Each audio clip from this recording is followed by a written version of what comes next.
Welcome to Cooking with Dave, episode 18. We've done a lamb roast, and you might think, oh well, that's lovely, right?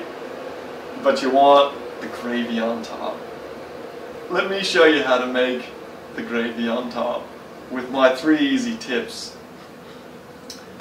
1, you got to use the pan, what were you saying, that the meat was cooked in. So we got all those nice juices in there, right? And 2, we're going to have a bit of extra hot water.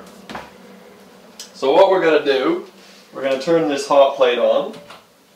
Alright, get that one cranking up. We're going to get a bit of flour and a bit of Vegemite. Vegemite. This is tip number 2. What was tip number 1, Shane? Just to recap. I'm not really. I'm not really concentrating. I don't know. I may or may not mention tip number 1 yet, but this is certainly. Sarah was cooking it in the pan, Dad. Yeah, that is tip number 1. Thank you, Sarah. So cooking it in the pan is tip number 1. At least someone's paying attention. So let's put that in there. Let's turn that down a bit. We don't need that going too crazy. Maybe a fork. I'm going to go with the fork option. You know what I'm saying? So I got the fork here. Let's get some flour.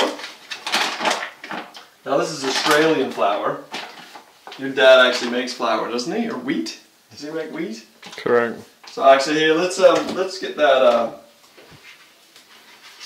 Vegemite going through first. We don't want the flour to all clump to it.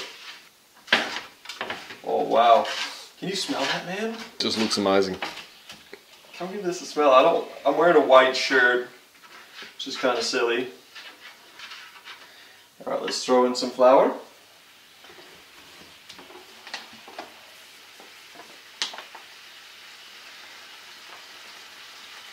That'll probably do.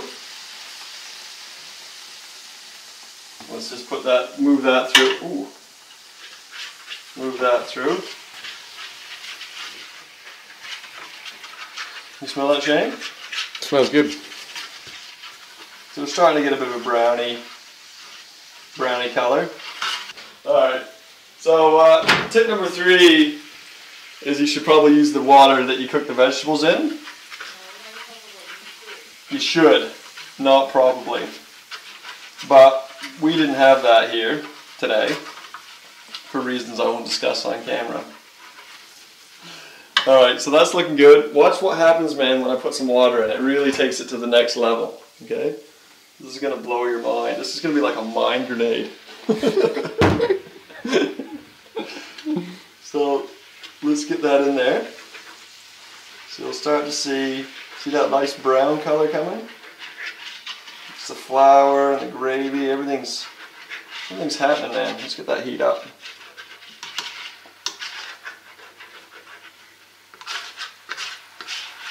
If it's starting to look and smell like gravy, you know you're on to a winner.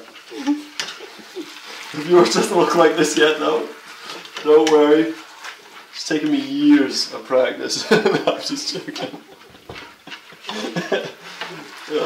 You don't even really have to add much at all. You can just use whatever's in the pan. Maybe Gravox, you know, that's a thing. But this works too.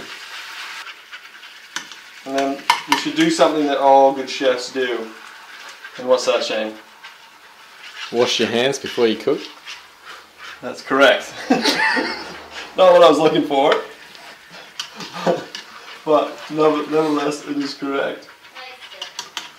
Yep, Sarah just yelled it out. Can you repeat that, Shane? Toast it. Yeah, that's correct. So let's have a taste of roux, as they say in Australia. That's the Australian word for tasting. So what we'll do, we use the finger to taste it. Just rinse for the viewers at home. And we just get in there.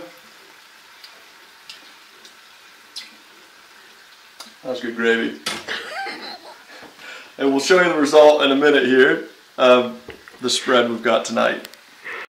And here is the result of the gravy with the Hungarian placemat.